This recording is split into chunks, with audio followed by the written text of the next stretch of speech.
말이 없었고 건우는 얼른 집에 가서 쉬라며 집에 보냈다. 다음날 학교에서 만난 둘은 어제에 관한 이야기를 했다. 처음에 머뭇거리던 영규는 어제에 대해 이야기를 했다. 잠이 든 지 얼마 안 되었을 즈음 가위에 눌렸고 빨간 옷을 입은 꼬마가 방문을 열고 들어왔다고 했다. 그 꼬마는 영규는 쳐다보지도 않고 건우를 향해 다가갔다. 꼬마가 위험하다고 느낀 영규는 건우에게 조심하라고 계속 소리를 쳤지만 아무런 목소리가 안 나왔다고 했다. 꼬마가 결국 건우의 바로 옆까지 갔을 때 영규는 온 힘을 다해 소리를 질렀고 정신을 차리니 자신을 깨우려고 했던 건우의 모습이 보였다고 했다. 그리고 건우가 자신에게 괜찮냐고 물어보려는 그 순간 영규의 귓가에서 꼬마의 목소리가 들렸다. 왜 방해해?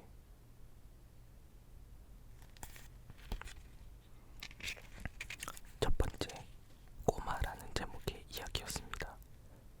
내용들이 다 요 정도 고만고만한 수준인 것 같아요. 네. 다음 이야기입니다. 편지. 기용이는 외국에서 유학 중이었다. 어느 날 부모님과 함께 지내고 있는 동생에게 편지가 왔다.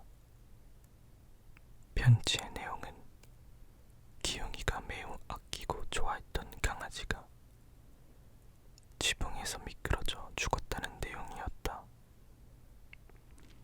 기용이는 큰 충격을 받았고 많은 생각 후 동생에게 답장을 썼다. 이번에 받은 편지에 갑자기 그런 내용이 있어서 큰 충격을 받았어. 다음엔 이렇게 하자. 먼저 강아지가 지붕에 올라갔다는 걸 보내고 그 다음 날엔 미끄러져 떨어진 내용을, 마지막으론 죽었다는 내용을 보내줘. 그리고 몇 개월 후 동생에게서 편지가 왔다. 엄마가 지붕에 올라가셨어.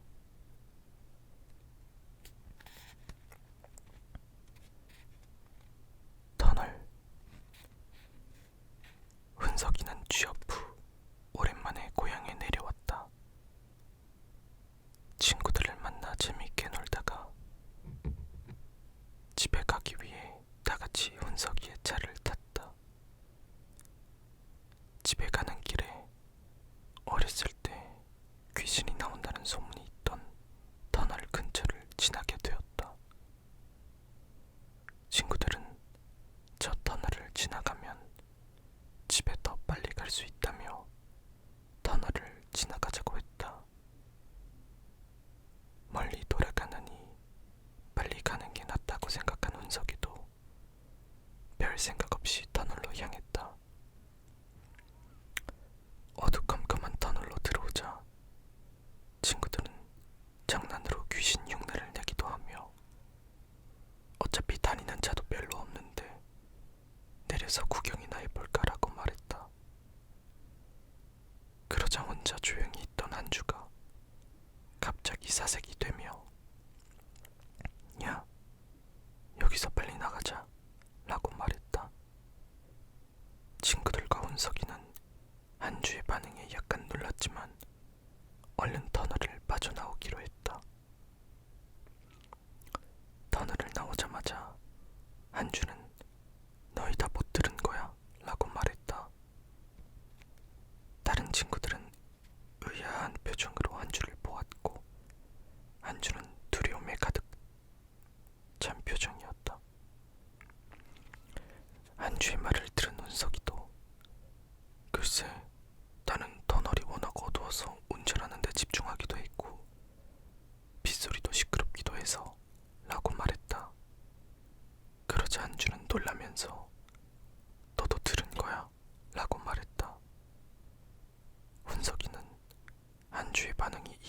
하지 않아 왜 그러느냐고 물어보았다. 그리고 한주는 대답했다. 우리는 터널 안에 있었잖아. 그런데 어떻게 빗소리를 들을 수 있냔 말이야.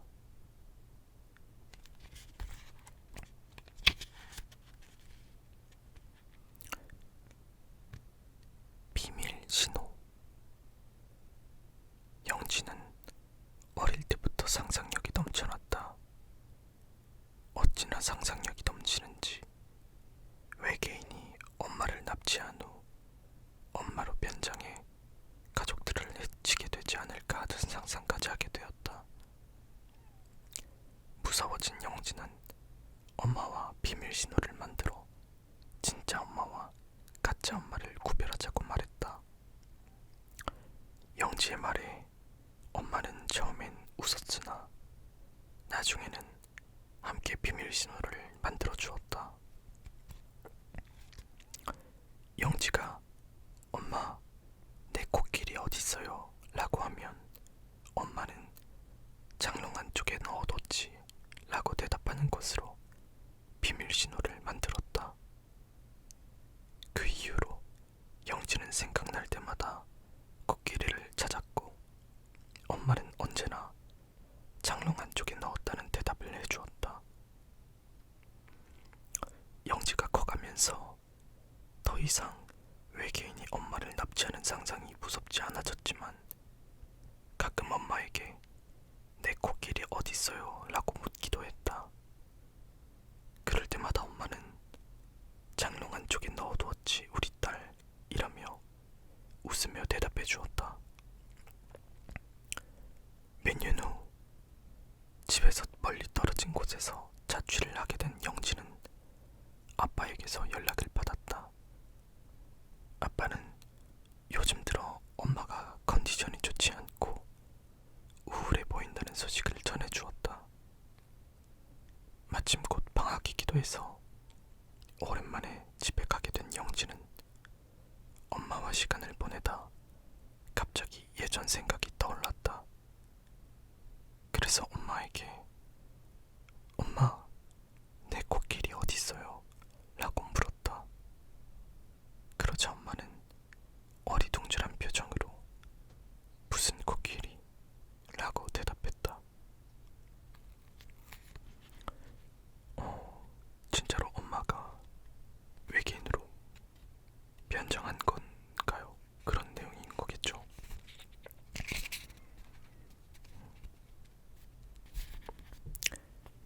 배가 도훈과 친구들은 귀신이 나온다는 배가에 가게 되었다. 평소 귀신을 믿지 않는 도훈은 친구들을 두고 혼자 배가에 들어갔다. 집안을 어느 정도 둘러보고 있는데 흐느끼는 소리가 들려왔다. 도훈이는 소리가 들리는 곳을 찾아 어떤 방에 들어가게 되었다. 그곳에는 피로 얼룩진 하얀 원피스를 입고 있는 어린아이 귀신이 있었다. 도훈이는 소리를 지르며 배가를 뛰어나왔고 친구들과 재빨리 도망쳤다. 3주 뒤 도훈이는 그 배가에서 살인사건이 일어났다는 소식을 들었다. 피해자의 인상착의도 도훈이가 보았던 귀신과 비슷했다. 그러나 소식을 들은 도훈이의 친구는 말했다. 살인사건이 뉴스에 나온 것은 도훈이가 배가에 가고 2주 후였고 아이가 사망한 시각은 뉴스가 나오기 1주 전이라고 했다. 즉, 도훈이가 배가에서 본 것은 귀신이 아니라 살해되기 전 살아있던 아이였다. 그리고 그 배가 어딘가에는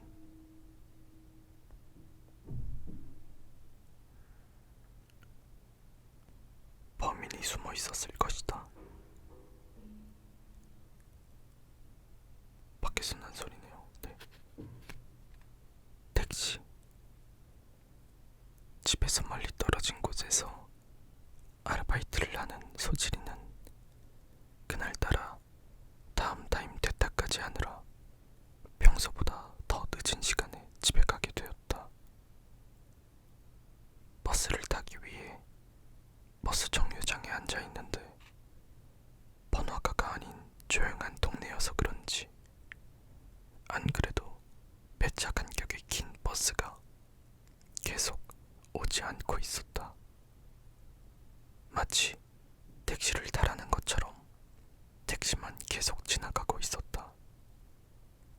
너무 피곤해서 편하게 택시를 타고 집에 갈까 싶었지만 이번 달 용돈이 빠듯해서 10분만 더 버스를 계속 기다려보자 생각했다.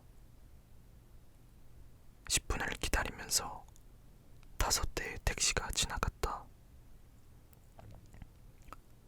택시들이 참 많이 지나간다고 관심 있게 쳐다보던 소진이는 갑자기 일어나 근처에 24시간 카페로 들어가 몸을 숨겼다. 소진이 앞에 지나가던 5대의 택시 번호가 모두 똑같았기 때문이다. 이거는 약간 현실성 있어서 좀 소름 끼치네요.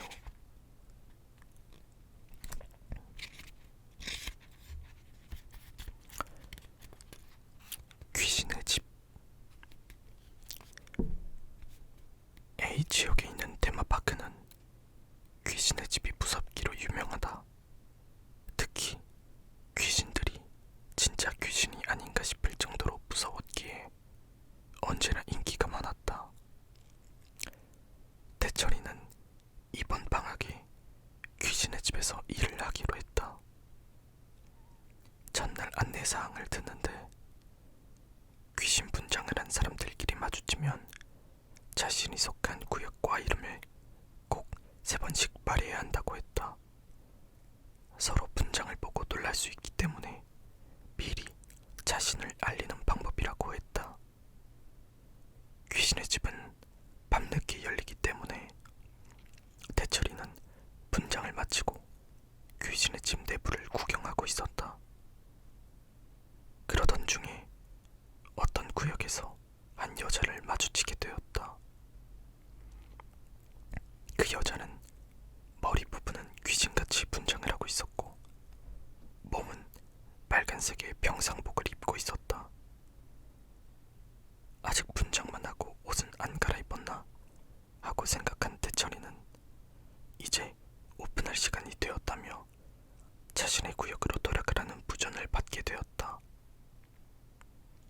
마음이 급해져서 자신이 이름과 구역을 말해야 한다는 사실을 까먹고 그저 고개만 구부리고 인사를 하고 자신의 구역으로 돌아갔다. 그리고 몇십 분 후 귀신의 집이 잠시 문을 닫게 되었다. 버근실 구역에서 귀신 역할을 맡은 사람이 기절을 했기 때문이었다. 그 사람은 정신을 차린 후에 두려움에 떨면서 말했다.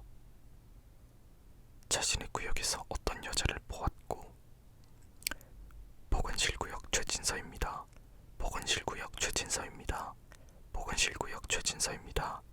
라고 말하자마자 단이 입서진 죄 역구보 실검보, 단이 입서진 죄 역구보 실검보, 단이 입서진 죄 역구보 실검보 라고 대답했기 때문이다.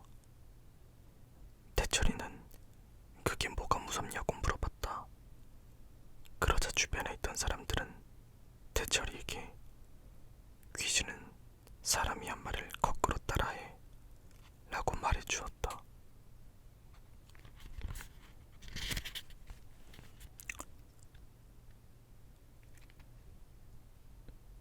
마지막 이야기입니다.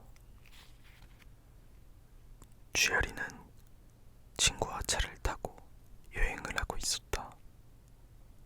운전하는 친구가 피곤해 보여서 바꿔서 운전을 하기로 했다. 주열이는 친구에게 나 여기 길을 잘 모르니까 길 좀 알려줘 라고 했다. 친구는 알았어.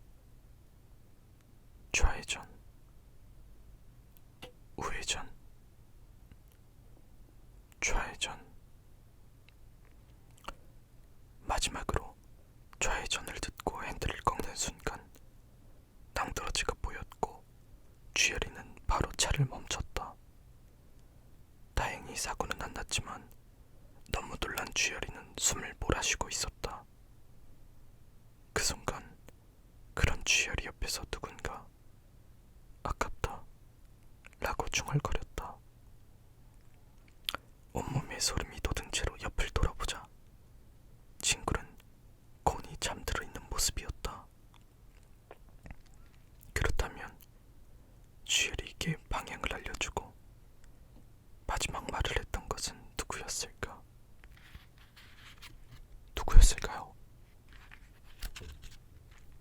자, 오늘은 이렇게 남양 특집 같은 느낌으로 무선 이야기 몇 개 정도 읽어드렸습니다. 요즘 좀 많이 더워졌는데 오늘 좀 선선함 느끼면서 편안한 밤 보내셨으면 좋겠습니다. 그럼 저는 다음 주에 또 좋은 목소리, 좋은 ASMR로